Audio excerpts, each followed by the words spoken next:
오늘 우리가 볼 말씀은 구약성경 사무엘상입니다. 사무엘상 16장 12절, 구약성경 435쪽이 됩니다. 짧은 한 절의 말씀인데 우리 한음성으로 같이 보겠습니다. 사무엘상 16장 12절 다 같이. 이에 사람을 보내어 그를 데려오매 그의 빛이 붉고 눈이 빼어나고 얼굴이 아름답더라. 여호와께서 이르시되 이가 그니 일어나 기름을 부으라 하시는지라. 아멘. 할렐루야. 오늘 또 저와 여러분의 가정, 자녀 그리고 하는 모든 일들마다 하나님의 돕는 손길이 함께하길 주님의 이름으로 축복합니다. 신약성경 요한복음 21장을 보면 예수님께서 수지자 베드로에게 질문하고 베드로가 또 대답하는 내용이 나옵니다. 어떤 질문과 대답인지 요한복음 21장 15절 말씀을 스크린 말씀 올려주실 텐데 같이 한번 읽어보십시다. 그들이 조밥 먹은 후에 예수께서 시몬 베드로에게 이르시되 요한의 아들 시몬아 내가 이 사람들보다 나를 더 사랑하느냐 하시니 이르되 주님 그러하나이다. 내가 주님을 사랑하는 줄 주님께서 아시나이다. 이르시되 내 양을 먹이라 하시고. 예수님이 베드로에게 물으신 질문이 그거예요. 베드로야, 네가 다른 이 사람들보다 나를 더 사랑하니? 이 물으신 거예요. 이 질문에 베드로는 굉장히 곤혹스러워합니다. 굉장히 부담스러워합니다. 그도 그럴 수밖에 없었던 것이 오래되지도 않았습니다. 바로 얼마 전에 예수님께서 이제는 내가 하나님의 뜻을 이루기 위하여 십자가에 못 박혀 죽어야 되겠다 이 말씀을 해요. 그때 베드로를 비롯해서 예수님 무슨 말도 안 되는 소리를 합니까? 무슨 말도 안 되는 소리를 합니까? 절대 그럴 수 없습니다. 그렇게 끝까지 내가 예수님과 함께 죽겠습니다 이야기를 해요. 그때 잘 아시는 것처럼 예수님께서 베드로에게 베드로야 지금 네가 이 말을 하고 있는 오늘 밤 새벽닭이 울기 전 3번이나 나를 부인하게 될 것이다. 그랬던 베드로가 그렇게 장담했던 베드로가 어떻게 됐는지 잘 아시지요. 예수님의 말씀대로 여러분 마태복음 26장 34절 35절 먼저 보겠습니다. 예수께서 이르시되 내가 진실로 내게 이르노니 오늘 밤 닭 울기 전에 내가 3번 나를 부인하리라. 이 예수님의 이야기에 베드로가 펄쩍대면서 이야기하지요. 내가 주와 함께 죽을지언정 내가 주님을 부인하는 일은 절대 없을 겁니다. 그러자 옆에 있던 다른 제자들도 예수님 맞고요 말고요 무슨 그런 섭섭한 말씀을 하세요. 우리도 베드로처럼 주님을 끝까지 따라갈 겁니다. 큰 소리 빵빵 쳤어요. 그런데 어떻게 됐지요? 마태복음 26장 73절에서 75절 조금 후에 이미 앞에서 2번 다 부인했어요. 2번째 부인하고 얼마 되지 않아서 곁에 뒀던 사람들이 베드로에게 말합니다. 야 너도 그 예수와 한 패거리이지 한 도당이지. 야 숨기려고 하지 마. 네가 쓰는 사투리 갈릴리 말 들어보니까 너도 그 편이라는 걸 당장 알겠다. 당장 눈치채겠다. 너도 예수와 한 도당이지. 그때 74절에 베드로가 저주하여 맹세합니다. 그러면서 나는 그 예수를 알지를 못해. 그 말이 끝나자마자 닭이 꺾여 우는 거예요. 그때 정신이 번쩍 든 거예요. 번쩍 든 거예요. 예수님 말씀이 생각난 거예요. 베드로가 밖에 나가서 통곡을 해요. 땅을 치면서 통곡을 해요. 이러한 전력이 있는 베드로에게 지금 예수님이 한 번도 아니고 3번이나 물어보시는 거예요. 3번이나 반복해서. 베드로야, 네가 저 사람들보다 나를 더 사랑하니? 참 곤혹스럽고 또 참 힘들고 부끄럽고 창피하고 어쩔 줄 몰라 해요. 그런데도 불구하고 베드로는 용기를 냅니다. 용기를 내서 대답합니다. 아까 우리가 읽었던 말씀이 있잖아요. 요한복음 21장 17절을 보니까 뒷부분에 베드로가 근심하지 않을 수 없죠. 왜? 그렇게 큰 소리 뻥뻥 쳤지만 3번이나 부인한 그 경험이 있기 때문에 근심하여 이르되 그렇긴 했지만 주님은 모든 걸 다 아시는 분 아니십니까? 내가 그동안 그 순간에 무섭기도 하고 순간의 위기를 모면해 보고 싶은 마음에 저도 모르게 주님 모른다고 부인한 건 맞습니다. 그래도 여전히 내가 주님을 사랑하는 저의 마음은 변함이 없습니다. 모든 걸 아시는 주님께서 제 마음도 아시지 않습니까? 그런 베드로를 보고 예수님이 씩 웃으세요. 씩 웃으세요. 그리고 하시는 말씀이, 그래 베드로야, 알지, 내가 잘 알아. 그때 많이 무서웠지? 그때 많이 힘들었지? 네가 그 순간 너무 무서워서 나를 모른다고 했지만 나를 사랑하는 그 마음은 여전히 변함없는 걸 내가 잘 알아. 그러면서 베드로야, 부탁이 하나 있다. 나는 이제 하나님의 뜻에 따라 하늘나라로 가게 되는데 저기 있는 저 수많은 영혼 지옥 가게 할 수는 없지 않니? 네가 저 양들을 좀 맡아다오. 영혼 구원의 이 사명을 네가 좀 맡아다오. 베드로에게 이 사명을 맡기는 거예요. 베드로는 배신자였습니다. 베드로는 예수님을 따르는 일에 실패한 사람입니다. 그리고 나도 옛날로 돌아가야겠다. 갈릴리 호수로 돌아가서 옛날 직업 어부 생활을 다시 하는데 밤새 그물질해도 한 마리도 잡지 못하는 인생 패배자이기도 했습니다. 배신자이고 예수님 따르는 일에 실패한 사람이고 인생에 있어서도 실패한 패배자입니다. 그런 베드로에게 예수님께서 천하보다 귀한 영혼을 구원하는 그 사명을 책임져 달라고, 맡아달라고 맡기는 거예요. 어떻게 그렇게 귀한 사명을 그런 베드로에게 예수님이 맡길 수 있었을까? 답은 그런 겁니다.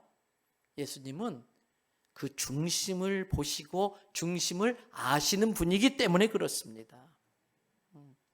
주님은 모든 것을 아시오매 내가 주님을 사랑하는 것도 주님은 아십니다. 이 베드로의 대답 속에는 주님은 중심을 알아봐 주시는 분이심을 내가 믿습니다. 그 뜻이 있습니다.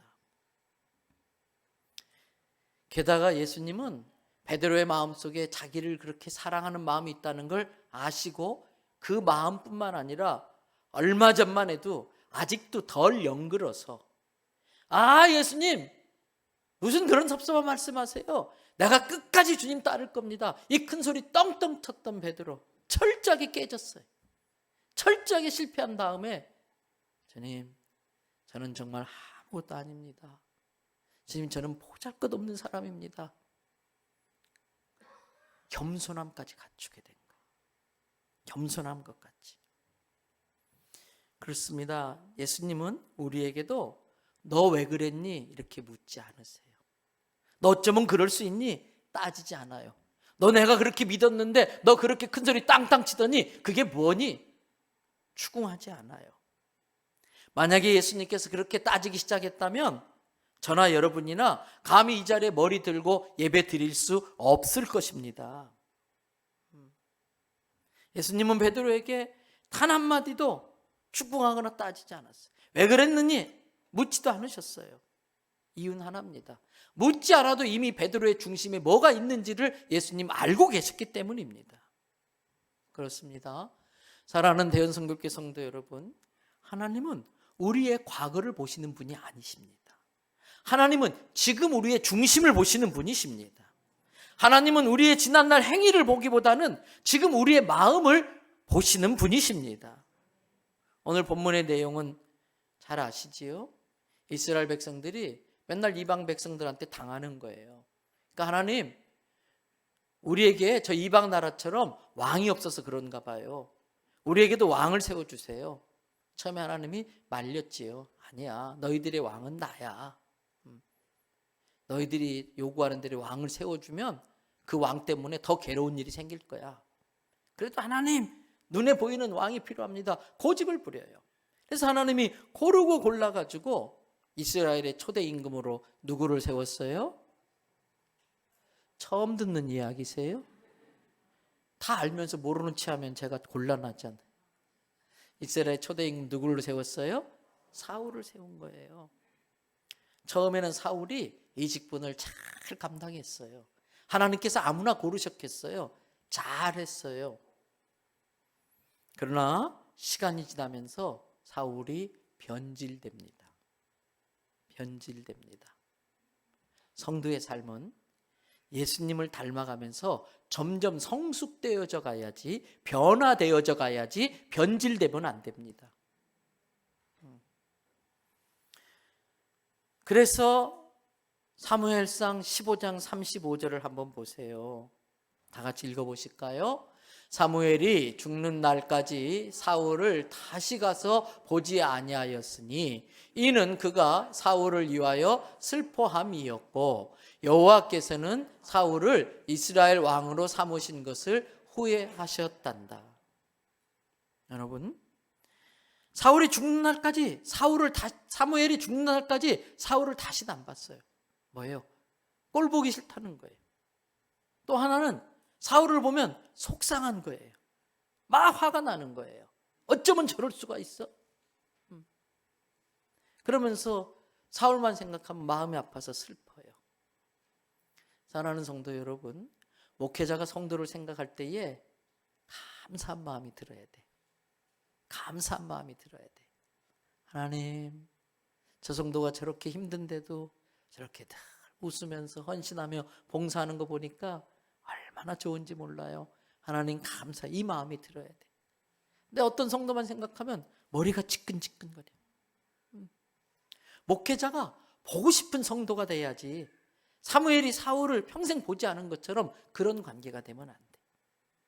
또 하나님도 사울을 왕으로 삼으신 걸 후회하셨다 그랬어요.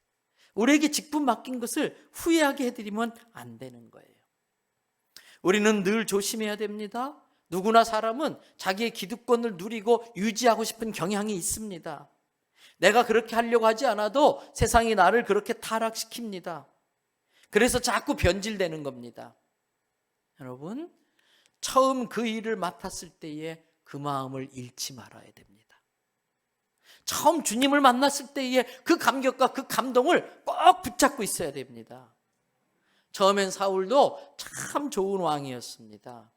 근데 점점 교만해져요. 왜요? 처음엔 자기가 정말 보잘것없어서 사무엘 선지자가 자기를 부를 때에 부끄럽고 막 수줍어하고 그랬던 사울인데, 어라 이거 봐라, 내가 한마디 하니까 쫙 움직이네, 내가 한마디 하니까 꼼짝 못하네. 번쩍번쩍거리는 왕의 옷을 입고 자기 마음대로 되니까 점점 사람이 교만해져요. 결국 하나님께서 그를 버리시는 거예요. 진짜 무서운 것은 자기만 몰라요. 자기만 자기가 그렇게 교만해진 걸 몰라요. 다른 사람 다 아세요. 무엇보다도 하나님이 다 알고 계세요. 결국 하나님은 사울을 버려요. 그리고 16장 1절 말씀을 보세요. 또 읽어보실까요? 여호와께서 사무엘에게 이르시되 내가 이미 사울을 버려 이스라엘 왕이 되지 못하게 하였거늘 내가 그를 위하여 언제까지 슬퍼하겠느냐. 거기까지 일단 볼까요? 사무엘아, 사무엘이 자꾸 사울을 생각하면서 슬피 울고 있으니까, 사무엘아, 언제까지 그렇게 과거에 연연할래? 언제까지 지난날의 실패에 네 발목이 잡혀 있을래? 언제까지 그렇게 징징거리고 있을래? 아니다, 새로운 시대를 향해 나아가라. 내가 새로운 시대를 열겠다. 사울을 대신할 사람을 내가 예비했다. 성도 여러분, 버림받지 마시길 바랍니다. 새로운 사람이 내 자리를 차지하지 않도록 내게 주신 직분 사명 꼭 붙잡으시기를 바랍니다.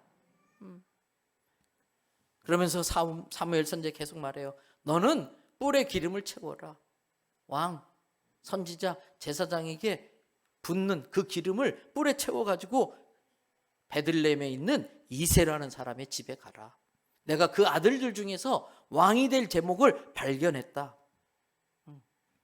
그래서 사무엘 선지자가 지금 이새의 집에 가서 사울 뒤를 이을 이스라엘 왕이 될 자들을, 살 사람을 찾기 위해서 이새의 아들을 다 불러놓고 지금 인터뷰를 하는 거예요. 면접을 보고 있는 거예요. 자, 첫째, 장남 엘리압이 사무엘 앞에 딱 섰어요. 사무엘이 깜짝 놀랐어요. 왜? 막 키가 이만하고요, 막 얼굴이 잘생기고요, 어깨를 딱 펴고 벼터 섰는데 와, 홀딱 반한 거예요. 그래서 6절에 사무엘이 뭐라고 그러는지 보세요. 그들이 오매 사무엘이 엘리압을 보고 마음에 이르기를 여호와의 기름 부으실 자가 과연 주님 앞에 있도다. 엘리압을 보자마자, 장남 엘리압을 보자마자 여호와의 기름 부으심을 받을 자가 과연 지금 이 앞에 있구나. 이 과연이라고 하는 한글성의 이 단어를 NIV 버전으로 영어 성경에 보니까 surely, 틀림없이, 확실히, 분명하게 이 사람이다. 그런데 그런 사무엘을 향해서 하나님이 뭐라는지 아세요? 계속해서 7절 말씀 보세요. 여호와께서 사무엘에게 이르시되 사무엘아, 그의 외모, 용모와 그의 키를 보지 마라. 내가 이미 뭐했다? 그를 버렸다. 써보지도 않았는데 벌써 버렸대요. 왜 그랬을까요? 이게 무슨 의미일까요? 여러분, 때로는 남들보다 좋은 조건이 내가 버림받게 되는 이유가 될 수 있어요. 그런 분들 있잖아요. 결혼한 이유가 이혼의 이유가 된다. 결혼하고 싶게 만든 그 좋은 점을 잘 관리하지 않으면 오히려 그게 단점이 돼서 이혼의 이유가 된다는 뜻이잖아요. 오늘 엘리압은 잘생겼어요. 키도 크고 또 장남이에요. 그래서 엘리압이 교만해진 거예요. 하나님께 쓰임 받기도 전에 내가 장남인데 나를 장남 대우 안 하고 이 키 조그만 것들이 까불어 교만해져 버린 거예요. 그러니까 하나님이 벌써 엘리압은 제꼈다, 그 뜻이에요. 그러면서 하나님 뭐라고 그래요? 내가 보는 것은 사람과 같다, 같지 않다? 같지 않다. 사람은 외모를 보지만은 나 여호와는 뭘 본다? 그 중심을 보신다. 그렇습니다. 사람들은 그 사람의 겉모습, 스펙만 보고 그 사람을 쓸 것인가 말 것인가 판단합니다. 그러나 하나님은 그 사람의 중심을 보시고 판단합니다.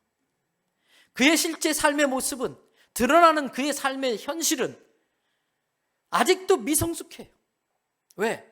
저나 여러분이나 우리 모두 공사 중인 인생을 살고 있잖아요. 공사 중인 인생을 살고 있기 때문에 누군가의 길을 가로막기도 하고, 누군가를 불편하게 만들기도 하고, 누군가를 돌아가게 만들기도 하고, 하자 있는 인생, 자빠지고 넘어지고 문제 있는 인생인 것은 맞아요. 그럼에도 불구하고 내 마음에 하나님을 경외할 줄 알고, 예수님을 사랑할 줄 알고, 또 내가 정말 보잘것없는 사람이니까 성령님의 도움을 받지 않으면 안 된다, 그 성령님의 가르침에 겸손하게 순종할 수 있는 그 마음만 있다면, 그 중심에 그것이 있는 걸 보신 하나님께서 그 사람을 써주시는 걸 믿으시기를 바랍니다. 사람들은 겉모습에 현혹됩니다. 그래서 우리가 명품을 사서 걸치는 이유, 또 비싸지만 그 화장품으로 자꾸 자기를 예쁘게 꾸미는 이유가 뭘까요? 내 실제 모습보다 좀 잘 보이고 싶어서, 내 실제 능력보다 내가 능력 많은 사람이라는 걸 다른 사람들에게 과시하고 싶어서. 왜? 꿀리고 싶지 않잖아요. 이게 하와의 영성이라고 제가 종종 말씀드려요.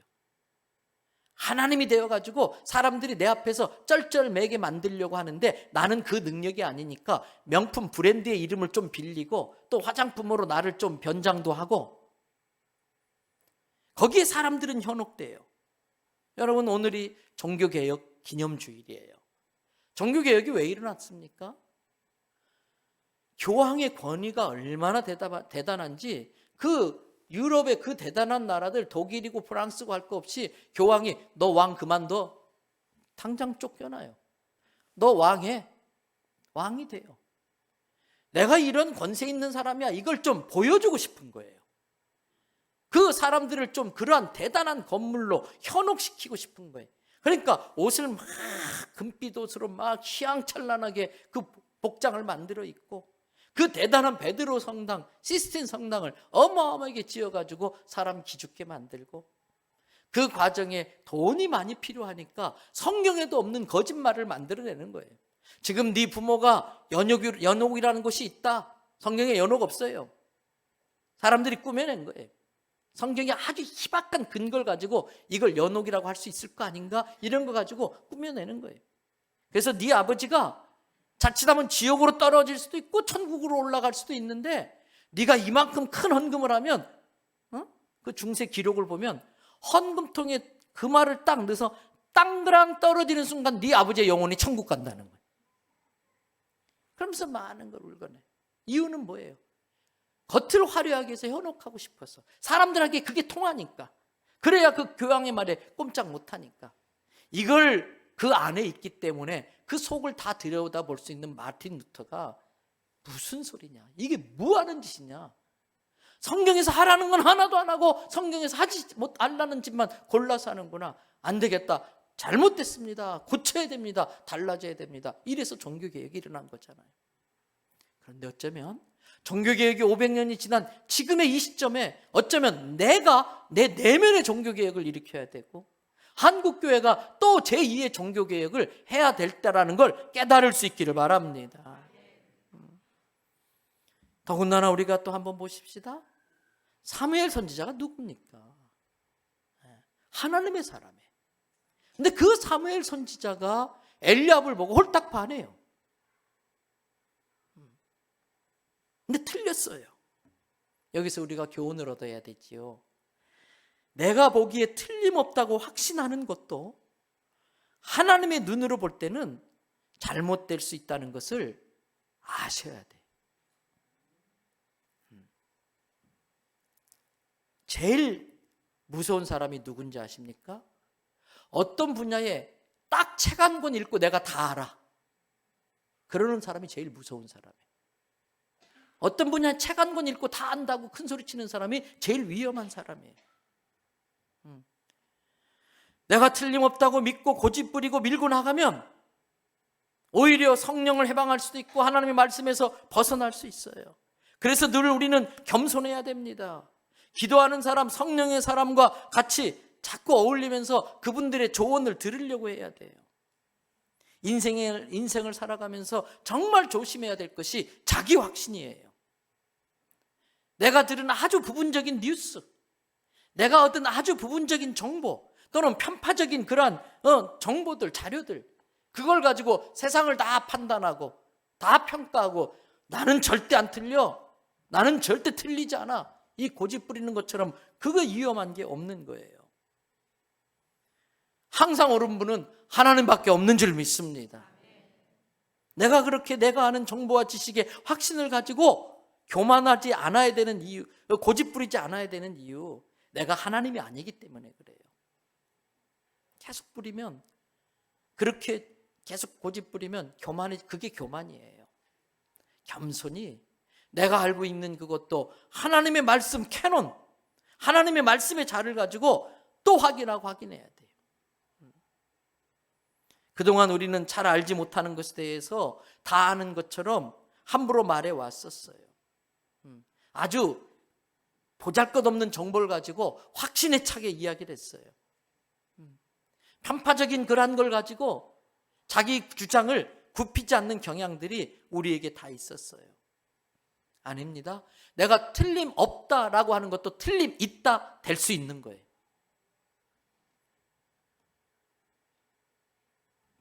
특히 성령님의 나타나심은 다양합니다. 우리에게 성령님의 기름 부으심, 성령님의 임재가 나타나면 그 사람의 성장 배경이나 스타일이나 이런 거에 따라서 다양한 모습으로 드러날 수 있어요.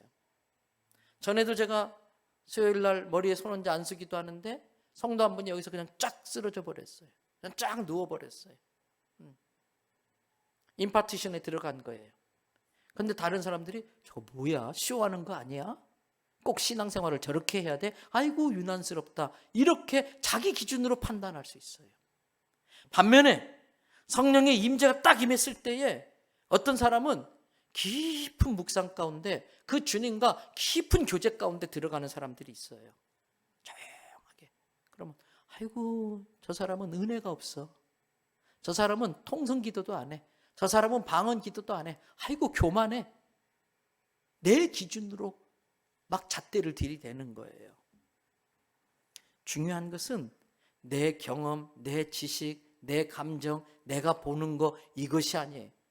모든 성도들의 캐논, 잣대는 하나님의 말씀이 되어야 할 줄로 믿습니다.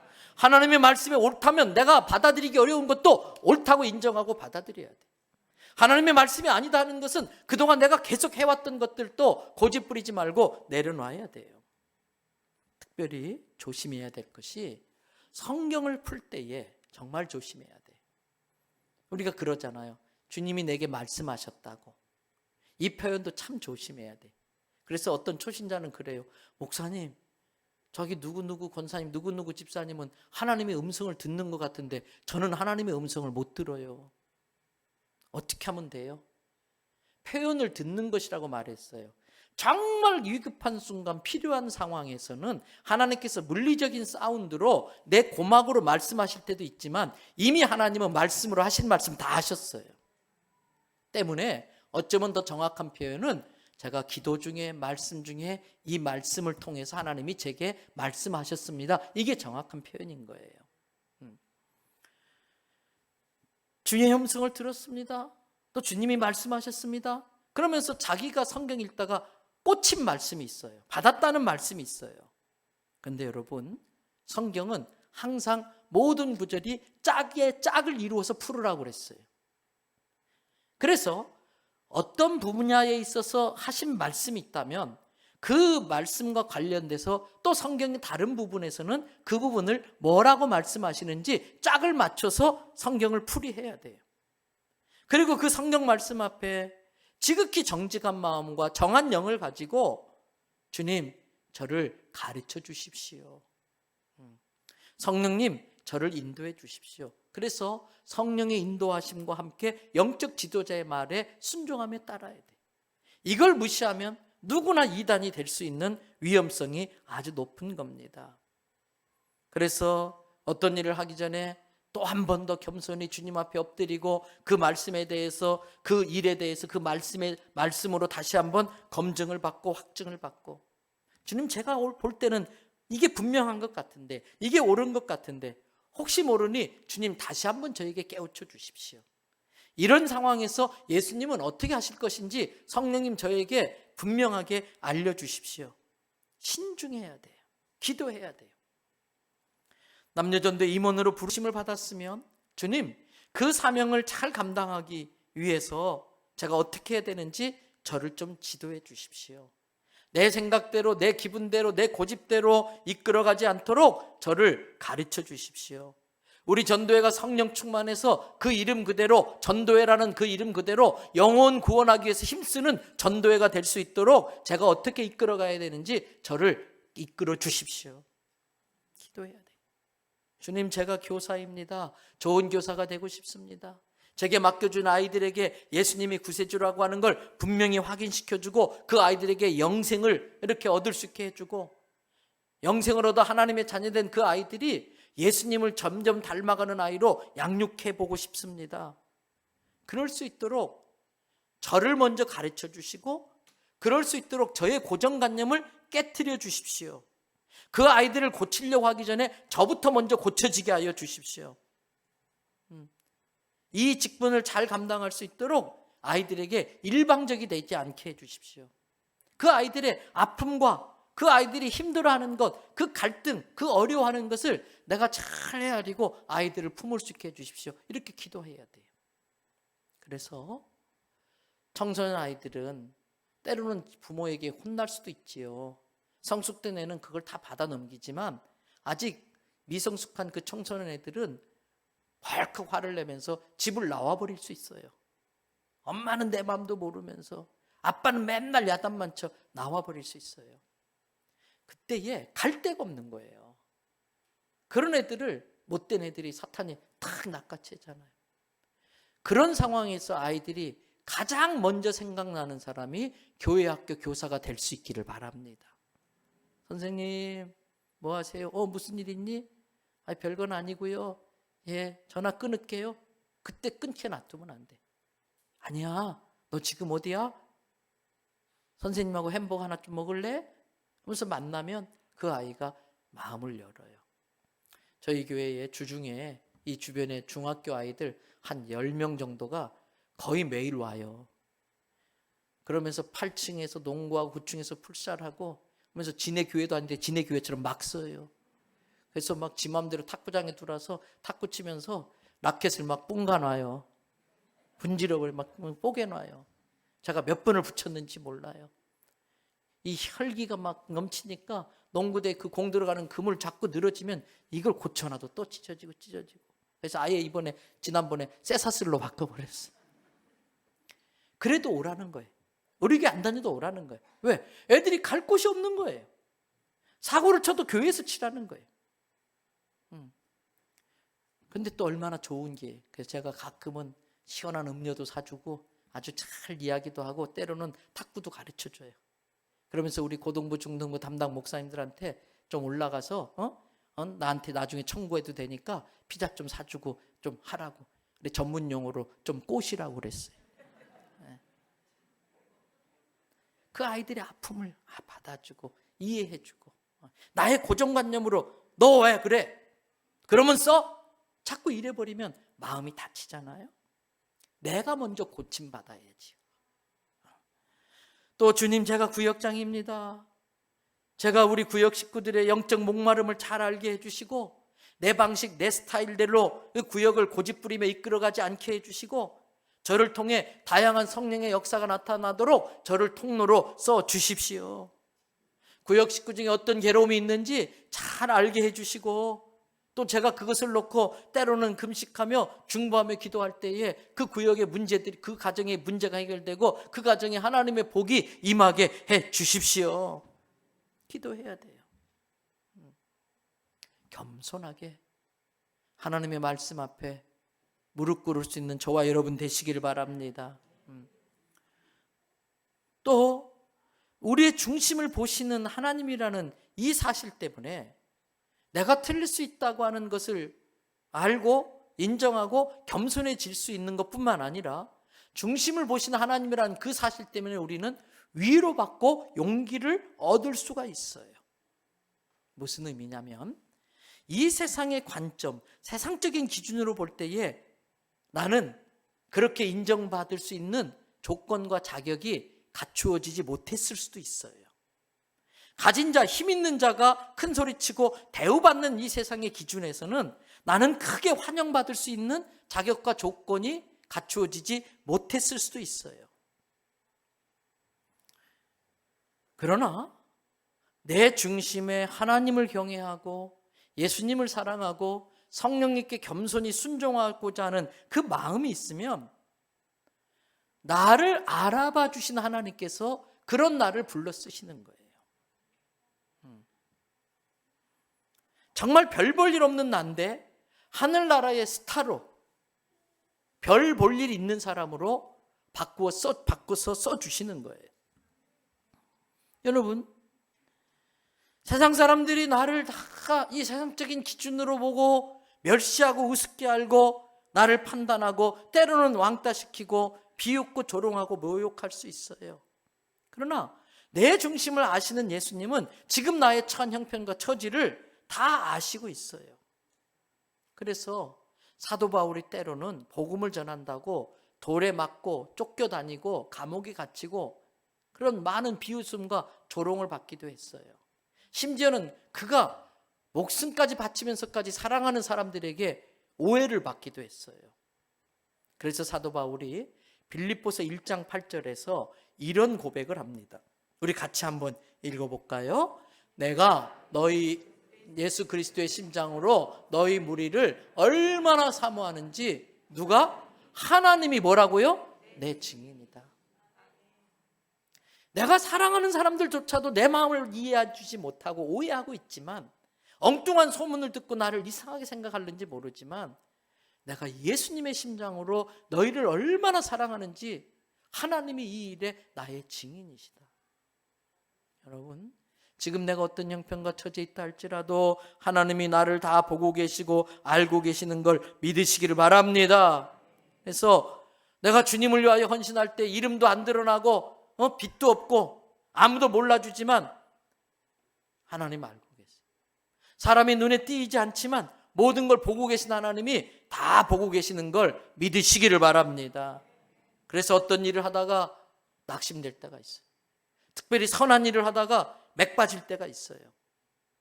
그래서 그게 반복되면 기도조차 하기가 어려울 때가 있어요. 그런데 그럴 때마다 어떻게 해야 되는가?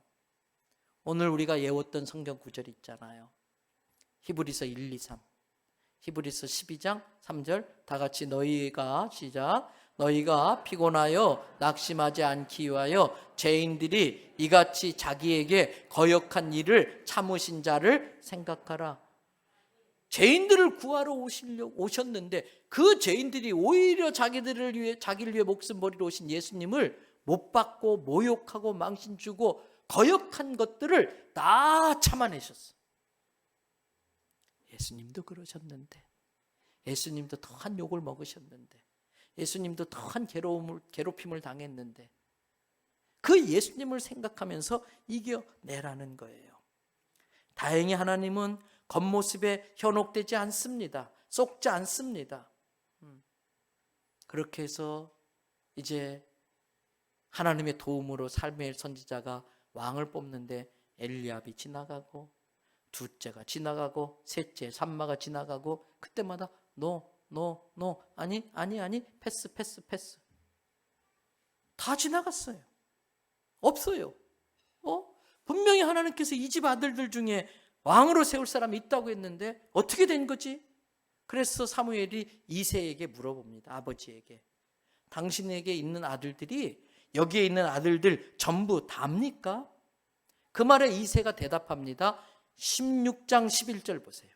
사무엘상 16장 11절 다 같이 읽습니다. 또 사무엘이 이새에게 이르되 내 아들들이 다 여기 있느냐? 이새가 이르되 아직 막내가 남았는데 그는 양을 지키나이다. 사무엘이 이새에게 이르되 사람을 보내어 그를 데려오라. 그가 여기 오기까지는 우리가 식사 자리에 앉지 아니하겠노라. 이새가 이 아들이 전부 다냐 그러니까 사무엘에게 이야기하는 겁니다. well 2주 연속 well 그러는 거예요. 지난주처럼. 그래서 하는 이야기가 하나 더 있긴 있습니다. 근데 걔는 여기 올 필요도 없습니다. 볼 필요도 없는 애입니다. 그래서 내가 미리 알아서 걔는 제꼈습니다. 그래서 형들이 면접 보는 동안 형들 돌보던 양이나 돌보라고 지금 들판에서 양이나 치고 있습니다. 그때 사무엘이가 무슨 소리냐고, 당장 데리고 오라고. 내가 그 아이가 올 때까지는 이 차려는 진수성찬 입도 안 댈 거고 아예 의자에 앉지도 않을 거라고. 당장 데려오라고. 얼른 가서 그 막내를 데려와요. 이새가 막내라고 할 때에 NIV 영어 버전 성경에 보니까 더 영기스트, 쉽게 말하면 꼬맹이. 걔는 자격 없어요. 걔는 쓸모 없어요. 그런데 아십니까? 걔를 불러와라. 우리도 똑같습니다. 세상적인 기준으로 볼 때에 너는 쓸모없어. 너는 우리처럼 이런 수준으로 어울릴 자격이 없어. 구석에 소외되고 왕따 당하고 처박혀 있는데 예수님이 내 인생에 찾아오신 거예요. 하자 있는 인생, 배신자 같은 베드로, 실패한 베드로, 문제 있는 베드로, 그래서 더 이상 쓸모없다고 세상에선 폐기 처분시키는데 예수님이 찾아오셨어요. 그래서 저도 여기서 이렇게 목사가 될 수 있었어요. 그래서 여러분들도 성가대 할 수 있는 거예요. 그래서 우리가 교사로 쓰임 받을 수 있는 거예요. 그 아버지 이새가 왜 꼬맹이인데 꼬맹이가 설마? 에이, 설마? 저게 왕? 설마? 그런데 대연성결교 성도 여러분 아십니까? 신앙은 설마가 사람 잡는 거예요. 설마 했던 일이 실제로 일어나는 게 성도의 삶이에요. 하나님이 하시면 설마가 실제가 됩니다. 하나님이 하시면 설마가 사람 잡는 일이 일어납니다. 설마 낫겠나? 낫습니다. 하나님이 하시면 낫습니다. 설마 그게 되겠나? 됩니다. 하나님이 도와주시면 됩니다. 이것이 우리의 믿음 되시기를 바랍니다. 여러분, 다윗이 사무엘 앞에 섰어요. 그 다윗을 본 사무엘, 엘리압을 볼 때만 해도 세상 기준, 세상 가치관으로 엘리압이 홀딱 빠졌지만 둘째, 셋째, 넷째 쭉 지나가면서 사무엘의 안목이 쑥쑥 자라나기 시작합니다. 결국은 다윗이 딱 앞에 섰을 때 한눈에 그를 알아봅니다. 사무엘의 관점이 하나님의 관점까지 발전한 겁니다. 오늘 본문 말씀이었던 사무엘상 16장 12절을 보십시오. 다 같이 읽습니다. 이에 사람을 보내어 그를 데려오매 그의 빛이 붉고 눈이 빼어나고 얼굴이 아름답더라. 여호와께서 이르시되 이가 그니 일어나 기름을 부으라 하시는지라. 이가 그니, 이것만 보면 참 말이 이상하지요. 이가 그니. 근데 NIV 영어 성경에 보니까 He is the one. He is the one. 얘가 바로. 그래서 여러분 경상도 말로 잘 아시잖아요. 갸가. 그랬더니 바로 대답하잖아요. 갸입니다. 사랑하는 대연성결교 성도 여러분, 저는 하나님께서 이 종이 기도할 때에 갸다 이 말씀을 해주는 성도가 많아지기를 축복합니다. 내가 하나님이 택한 사람이 되도록 그 중심에 하나님을 경외하는 마음, 예수님을 누구보다도 사랑하는 마음, 성령님이 가라면 가고 서라면 설 수 있는 그 겸손함이 우리 안에 있으시기를 바랍니다. 비록 내가 그 베드로보다도 더하게 주님을 3번이나 부인하고 모른다고 한 적이 있었지만은 베드로처럼 그래도 주님 내가 주님 사랑해요. 주님 아시지 않습니까? 이렇게 고백할 수 있는 우리가 되기를 바랍니다. 사람의 눈에 드는 사람이 아니라, 세상에 인정받으려고 막 몸부림치는 인생이 아니라 하나님께 칭정받고 하나님께 인정받고 하나님께 쓰임받는 우리가 되길 바랍니다. 사람의 눈에 비록 작은 자이지만, 꼬맹이이지만 우리 마음속에 있는 그 믿음의 담대함이 있어서 설마가 사람을 잡아내는 그 일을 해내는 저와 여러분 되시기를 주님의 이름으로 축복합니다.